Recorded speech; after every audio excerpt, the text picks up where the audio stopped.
On the day two couples come to the orphanage to adopt, a row of comments suddenly appears before my eyes. Hurry, Nancy. Make the first move. The couple who look like bumpkins is just pretending to be poor. The ones dressed nicely are actually poor. Call them mom and dad quickly. Do not let Nadia steal them away. In the next second, Nancy, who is standing beside me, suddenly rushes toward the country bumpkin couple. Nancy says, I'll gladly go to the countryside with you. I will leave the rich girl life to my sister. Everyone starts cheering in the comments. This is great. Nancy, our dear female lead, won't suffer anymore. Nadia, the evil villainess, will rot and stink for the rest of her life. Nancy will crush her under her foot. She will never have the chance or the right to meet the male lead. I am stunned. So Nancy can see the comments too.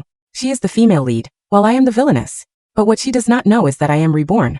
In my previous life, the real wealthy family takes me away. I look at Nancy and smile coldly. Just wait, dear sister. Your good fortune is yet to come.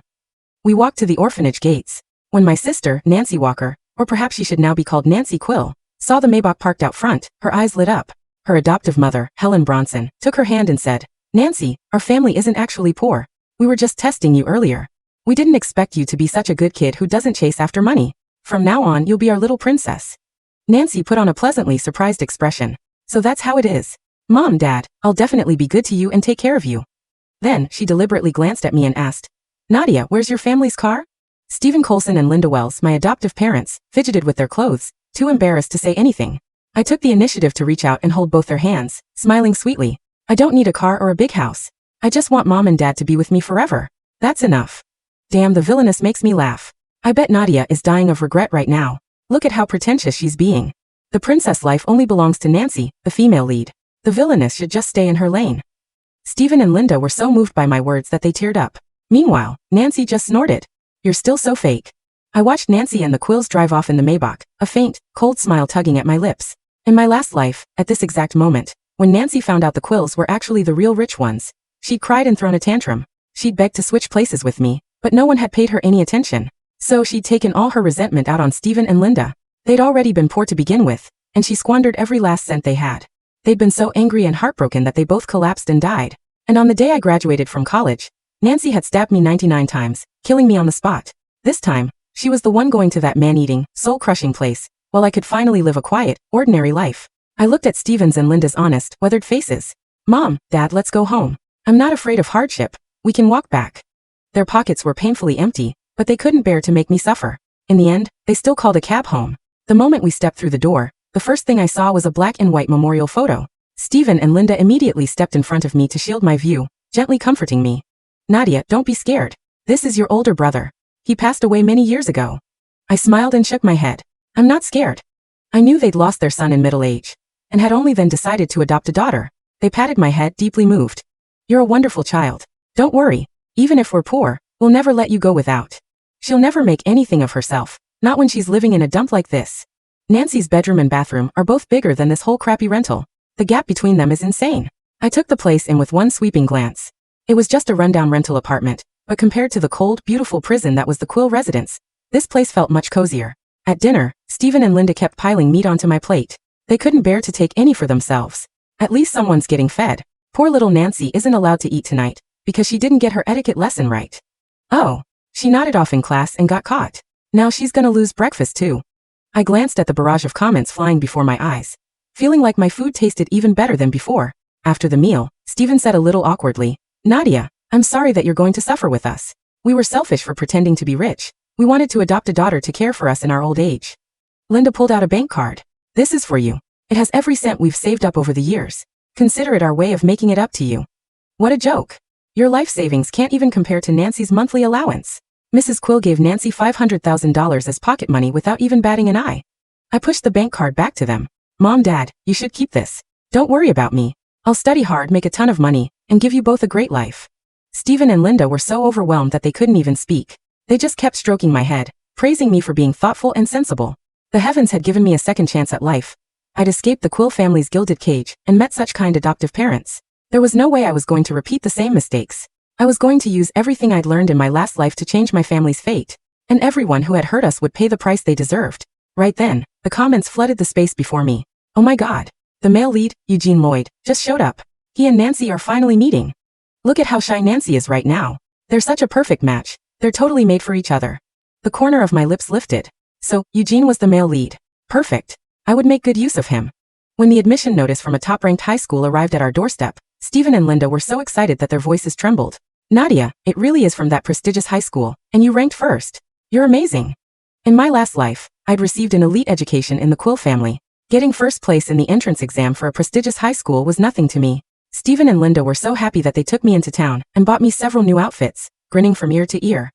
Whatever other kids have, our daughter has to have too. The comments went wild again. What? Why does Nadia get to attend a prestigious high school? And as the top scorer, no less. That means she and Eugene will be in the same class. Nancy had to pull strings just to get in, and her parents beat her over it. Hang in there, Nancy. Your parents are just hitting you for your own good. They want you to be ambitious and driven. This is how elite education in powerful families works. With great power comes great responsibility, after all. You'll be fine once you get past this. As I watched the comments roll by, I could practically picture the kind of life Nancy was enduring in the Quill household right now. I'd had more than enough of that life in my last one. This time around, I would let Nancy get a proper experience of that hell. On the first day of school, Nancy spotted me as soon as I stepped into the classroom. She was draped in luxury brands from head to toe, but it couldn't hide how pale she looked. She looked down at me from her high horse, her voice dripping with contempt when she spoke. Well, if it isn't Nadia Walker. Oh wait, you're Nadia Coulson now. I really didn't expect this, you know. You sure are lucky, even after being adopted by that poor couple. They were even willing to grovel and beg, so you could get into this high school. At her words, the classmates around us started whispering among themselves. So her top score is fake? I saw her marks and thought she was some kind of genius. I was actually planning to ask her for tips, but it turns out this is what she's actually like. Gross. Let's just stay away from her from now on. Nancy's smile grew even smugger when she saw that she'd gotten exactly what she wanted. Nancy really is smart. It's only the first day of school. Yet she's already managed to get the whole class to ostracize Nadia. Nadia just got insanely lucky. Why should she be allowed to outshine Nancy? Nancy leaned in close to me and hissed. Blame yourself for having bad luck. Look at you. Every inch of you screams poor. You're not like me. My walk-in closet is full of designer labels, something you'll never have in this life or the next. I lifted my gaze and saw Eugene standing not far away, looking at me with thinly veiled disdain. I smirked coldly, unbothered by his attitude. It wouldn't be long before he came looking for me on his own. From that day on, the whole class teamed up to freeze me out. I didn't have the time or energy to care about their childish games, though.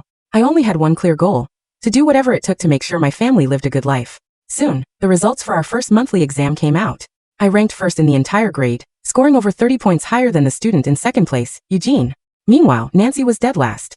Her score wasn't even on par with an average student from a regular class. In an instant, the way everyone looked at me completely changed. Nadia is insane. She actually scored 30 points higher than Eugene. How is she so good? Didn't Nancy say she only got into the honors class through connections? There's no way you can fake exam results though, right? This score has to be real. Nancy glared at me, her eyes full of venom. Don't think I don't know what you did, Nadia. You must have pulled some dirty trick again. So what if you're first? You'll still be stuck working for me. I'll trample you under my feet for the rest of my life. Ugh, what's with Nadia's luck? How did she get first place again? It's fine, it's fine. Nancy just had an off day this time. She'll definitely beat Nadia on the next exam. Man, Nancy did so badly this time. Her parents are definitely gonna beat her again when she gets home. I feel so bad for her. I didn't have time to waste on Nancy because the other classmates had already surrounded me. Nadia, you're amazing. Your solution for this problem is even more concise and creative than the teacher's. How did you figure this one out? Can you teach me? I've got some imported milk here, Nadia. Here, have a bottle. I didn't hold a grudge about how they'd acted before. After all, these kids all came from rich or powerful families. For me, they were potential stepping stones and useful connections. Seeing this, Nancy was so furious that I could almost hear her teeth grinding. After I got home, Stephen and Linda were so excited when they saw that I'd come in first that they teared up. Linda pulled me into her arms, her voice choked. I'm so proud of you, my darling. I'm preparing a feast tonight. I'll cook your favorite dish. Stephen grinned and asked, Nadia, what do you want as a reward? I'll buy it for you. Whatever it is, I'll make it happen. I smiled and shook my head. I don't want anything. I just want you both to stay by my side and be okay. After dinner, I chatted with them for a bit before getting ready for bed. Just as I was about to close my eyes, the barrage of comments in front of me started up again, all full of pity. Poor Nancy is so miserable. Her parents beat her so badly.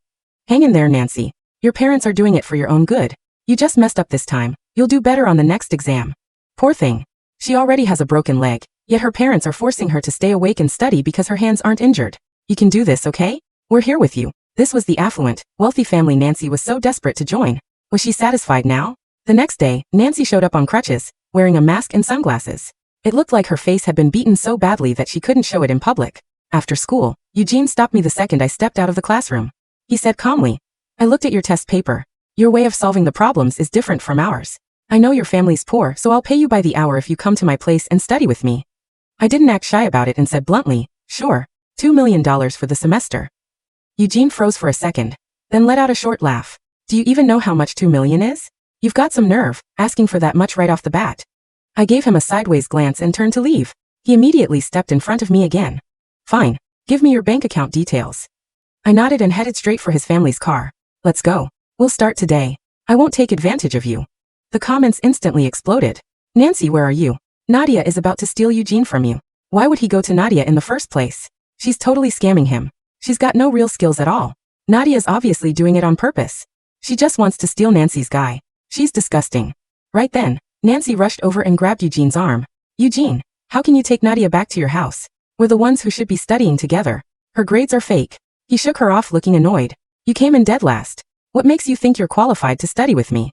Nancy already had a broken leg from the beating her parents had given her. At his words, she was so furious that she could barely stay standing.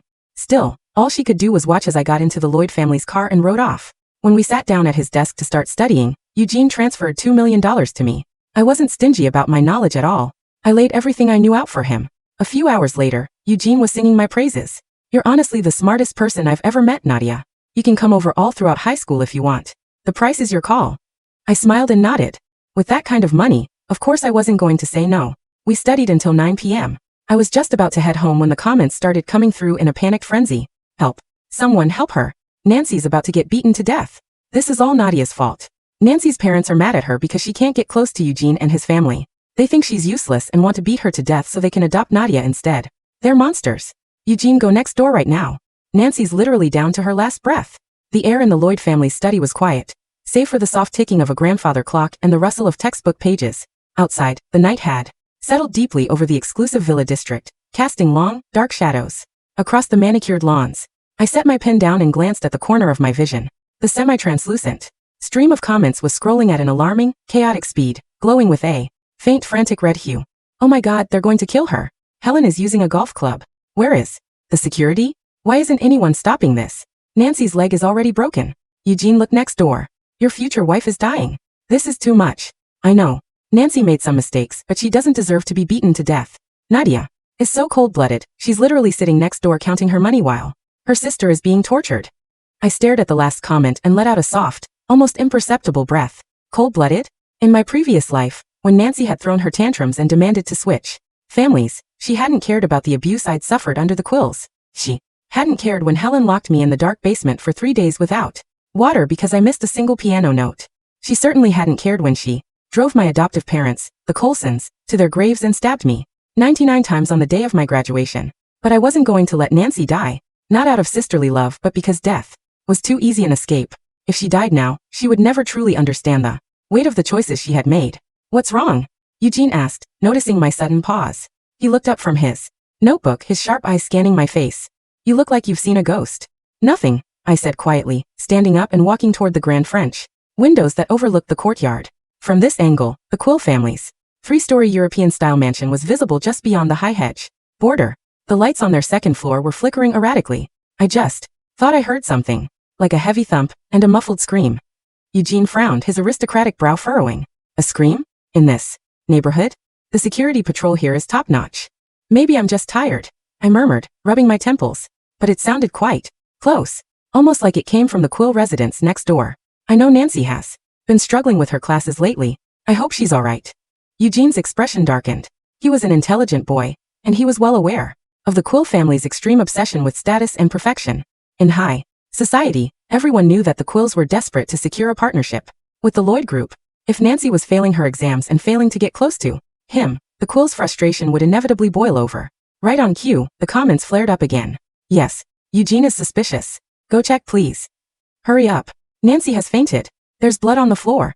Let's go take a look, Eugene said, standing up and smoothing his uniform. It would be troublesome if something scandalous happened right next to my family's estate. Besides, my father hates disruptions. He called for the head of his estate's security team, a towering man named Mr. Vance, and 2 other guards. I followed quietly behind them as we crossed the manicured lawn separating the 2 properties. As we approached the Quill mansion, the sound of muffled, hysterical shouting became clearer. Useless. Absolutely useless. Helen Quill's voice, usually so refined and dripping with fake sweetness, was raw and screeching. We spent millions to adopt you. We gave you the best clothes, the best tutors, and you bring home a report card showing you are dead last? Even that dirty orphan Nadia got first place. I'm sorry, Mom. I'm sorry. Nancy's sobbing voice was weak, punctuated by the dull, sickening sound of a heavy wooden pointer striking flesh. I'll study harder. I promise. Please don't hit my leg again. Study harder? You couldn't even keep Eugene's attention for 5 minutes. Arthur Quill's cold voice chimed in. If you can't even get close to the Lloyd family, what use do we have for you? We should have adopted Nadia instead. At least she has a brain. The security guards looked at Eugene, waiting for his command. Eugene's face was a mask of cold disgust. Knock, Eugene ordered. Mr. Vance stepped forward and pounded heavily on the heavy oak door. The shouting inside ceased instantly. A few moments later, a disheveled Arthur Quill opened the door, trying to force a polite smile onto his face when he saw Eugene. Young Master Eugene? What brings you here so late? We heard a disturbance, Eugene said, his voice dripping with icy formality. My family values peace and quiet. It sounds like someone is being assaulted in your home. Oh, it's nothing, just a minor family dispute. Arthur started, but I stepped out from behind Eugene, letting him see my face. Where is Nancy, Uncle Arthur? I asked, my voice sweet and laced with feigned worry. I heard her crying. Is she hurt? The moment Arthur saw me, his eyes widened with a mixture of anger and calculation. Before he could speak, the comments before my eyes erupted. Nadia, you fake B****. You brought Eugene here just to show him Nancy's disgrace. Look at Nancy's face. Oh my God, she's ruined. The male lead is going to hate her now. Inside the foyer, Helen was trying to drag a bruised, limping Nancy up the stairs to hide her. But Nancy, seeing Eugene through the open door, found a sudden surge of strength. She broke free from Helen's grip and tumbled down the stairs, landing heavily at our feet. Her face was swollen, her sunglasses and mask long gone. Her expensive designer dress was torn and stained with sweat and a trickle of blood from her forehead. She looked up at Eugene, her eyes wide with desperate hope. Eugene, save me, she whispered, reaching out a trembling hand. They're monsters. They're not my real parents. They're abusing me. Eugene did not reach out to take her hand. Instead, he took a step back, his eyes scanning her pathetic figure with nothing but profound distaste. He hated weakness, and more than that, he hated public spectacles. Mr. Vance, Eugene said calmly. Call the police and the family lawyers. Let them handle this domestic dispute. It has nothing to do with us. Nancy's hand froze in midair. She looked at Eugene, then slowly turned her gaze to me. I was standing under the warm light of the porch, wearing a simple but clean outfit, my skin glowing with health, my expression calm and serene. The contrast between us was stark. I looked like the cherished daughter of a wealthy family, while she looked like a beaten, discarded pet. Nadia, Nancy hissed, her voice filled with a venomous hatred that shook her entire frame. You did this. You took everything from me. I didn't say a word. I merely looked down at her, a faint, pitying smile playing on my lips. No, Nancy, I thought. You took this life from me in our last existence. I am simply letting you enjoy the fruits of your own labor. The news of the Quill family's strict disciplinary methods was quickly hushed up by their legal team, but high society was not easily fooled. Rumors spread like wildfire. The Quill's reputation took a massive hit, and several prominent families began quietly distancing themselves from their business ventures. For the Quills, the situation was growing dire. Their company was highly leveraged, and they desperately needed the Lloyd family's investment to stay afloat. 2 weeks after the incident, a sleek black sedan pulled up outside our humble rental apartment. I was helping my mother, Linda, chop vegetables for dinner when the doorbell rung. My father, Stephen, opened the door to find Arthur and Helen Quill standing on our threshold. They were dressed in expensive suits, but their faces were tight with anxiety. Can we come in? Arthur asked, his voice carrying an artificial warmth that made my skin crawl. Stephen, always a polite and gentle man, hesitated before stepping aside. Please come in. To what do we owe the honor? Helen Quill didn't even look at Stephen or Linda. Her eyes immediately swept over our small, cramped living room, a flash of disgust crossing her features, before she quickly masked it. When she saw me standing by the kitchen door, her eyes lit up with a predatory gleam. Nadia, Helen said, taking a step toward me. We've been thinking about you so much. We made a terrible mistake at the orphanage. We were blinded by certain things, and we didn't realize what a brilliant, talented girl you are. Wow, the Quills are actually here to beg Nadia to come back. Of course they are. Nancy is a crippled, expelled in spirit useless doll now. Nadia is the one who has Eugene's attention and is scoring top marks. Don't do it, Nadia. Don't. Go with them. They are evil. Wait, if Nadia goes back to the Quills, doesn't she become the wealthy daughter again? Maybe she should go back and take Nancy's place so Nancy can finally have some peace? I walked out of the kitchen, wiping my hands on a towel. Uncle Arthur, Aunt Helen, If you're here to talk about Nancy, I'm afraid she's at school. Or, perhaps she's still recovering at home. Arthur chuckled nervously, waving his hand. Don't mention that ungrateful girl. She lied to us, she cheated on her prep work, and she has no respect for her elders. We are currently in the process of dissolving her adoption. My heart gave a cold, hard thud. Dissolving her adoption. The Quills were truly ruthless. Once a tool lost its utility, they didn't just put it away, they threw it into the trash. We came here today to talk about you, Nadia, Helen said, reaching into her designer purse and pulling out a thick legal document along with a black centurion card. She laid them on our worn wooden coffee table. We want to adopt you. If you come with us, this card is yours. It has unlimited spending power. We will send you to the best universities in Europe, and you will never have to live in a dump like this again. Stephen and Linda froze. Linda's face went pale, her hands trembling as she clutched her apron. She looked at me, her eyes filled with a sudden devastating fear that I would leave them. They loved me truly, but they knew they were poor. They thought they were holding me back. Stephen stepped forward, his weathered hands clenching into fists. Mr. Quill. Mrs. Quill. Nadia is our daughter. We have already completed the legal adoption process. You cannot just come into our home and buy our child. Our child. Helen sneered, her polite facade cracking for a split second. Look at what you're giving her. A cramped rental apartment that smells of cheap cooking oil. A future of working-class struggle? If you truly loved her, you would let her go to a family that can actually secure her future. Damn, Helen is harsh, but she's not wrong. The Coulsons are so poor. Nadia is a genius. She deserves a better platform than a rundown apartment. Wait, look at Nadia's expression. She doesn't look tempted at all. I walked over to the table and picked up the black card. Helen's eyes gleamed with triumph, believing she had won unlimited spending power. I murmured, turning the card over in my hand. Then, I looked up at Helen, my eyes cold and clear. Aunt Helen, do you know how much money I made this week alone? Helen blinked, confused. What? $2 million, I said calmly. Eugene Lloyd paid me $2 million for a single semester of tutoring, and his father, Mr. Lloyd, has already offered to double that amount if I agree to guide Eugene through the college entrance exams next year. I threw the black card back onto the table. It slid across the wood and fell to the floor with a soft plastic click.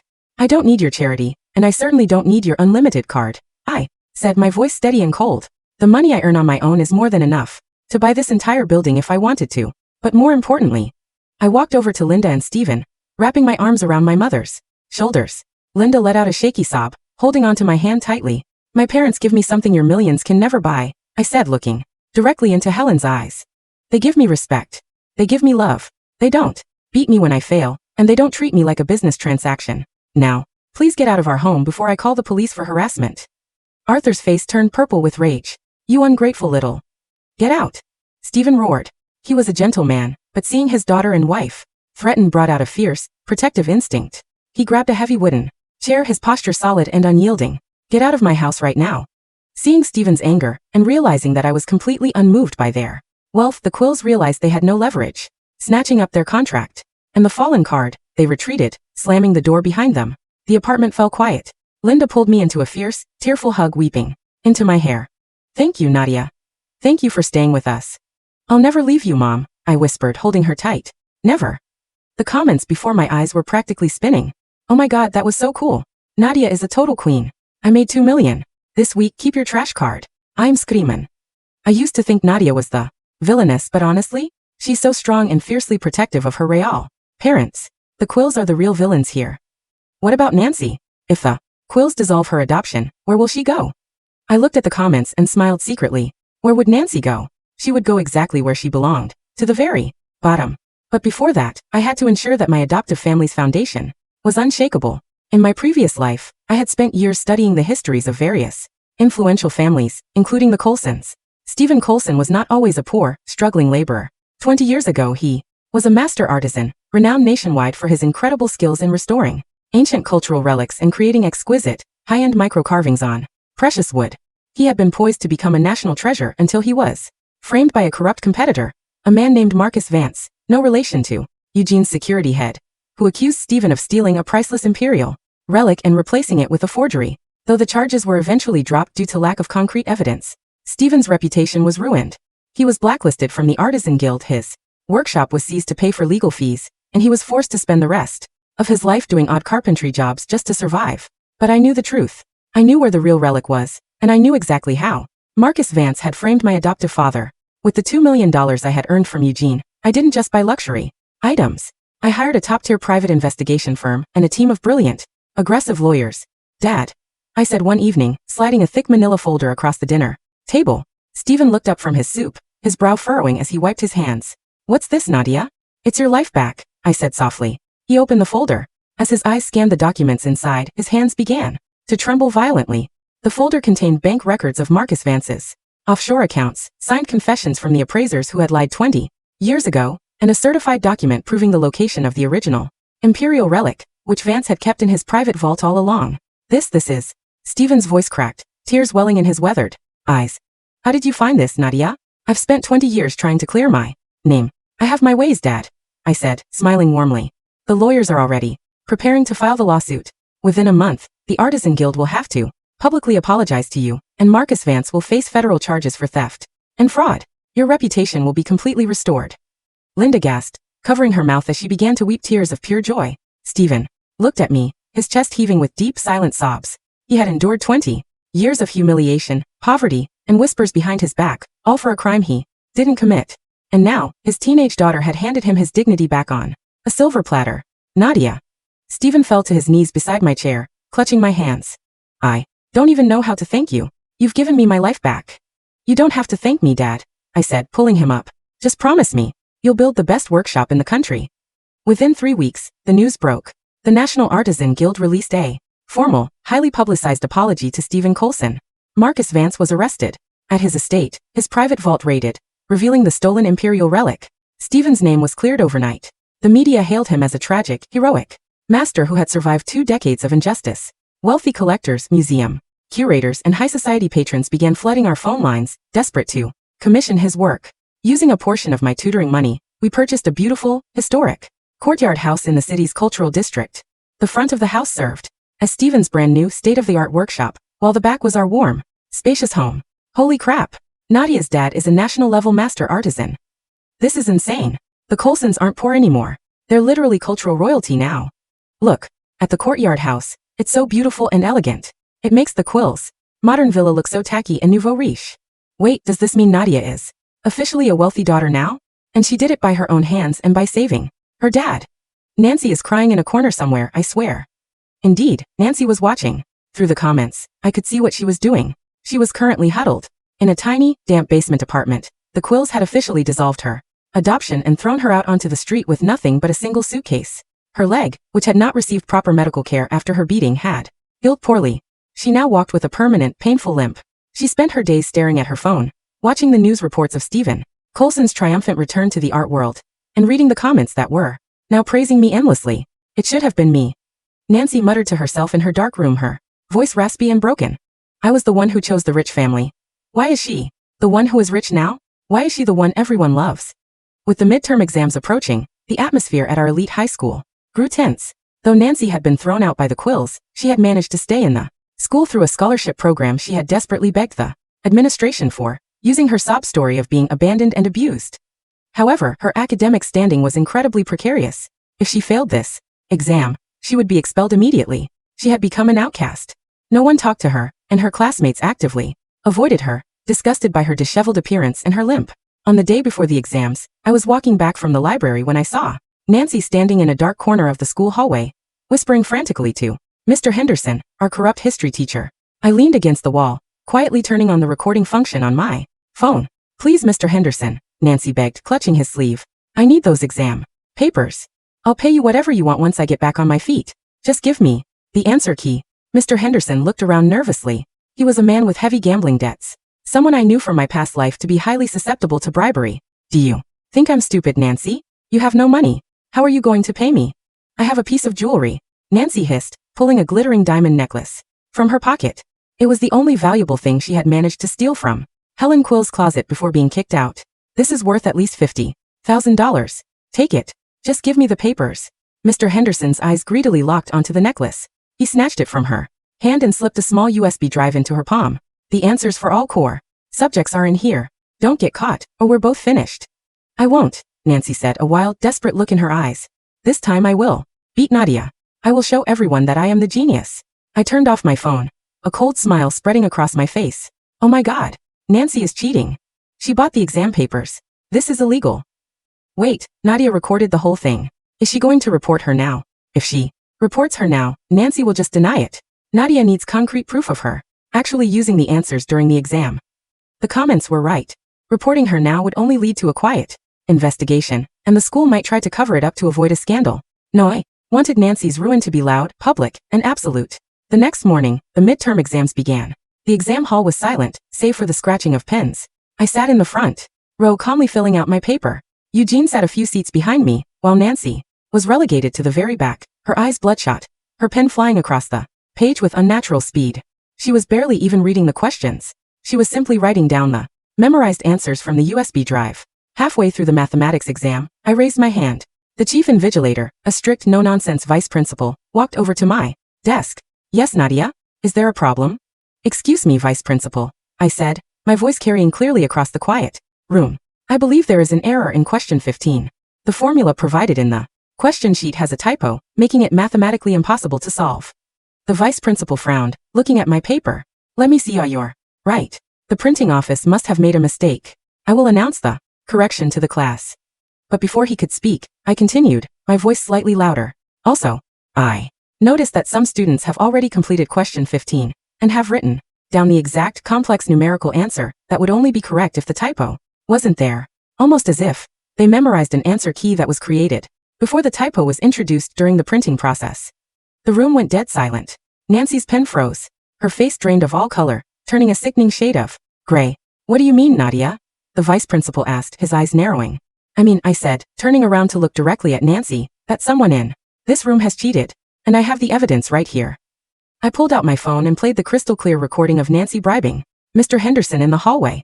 The voices of Nancy begging for the papers and Mr. Henderson accepting the necklace echoed through the silent exam hall. The students gasped, whispering furiously, Nancy! Mr. Henderson! The vice principal roared, his face turning red with fury. Stand up, Nancy Quill. Empty your pockets right now.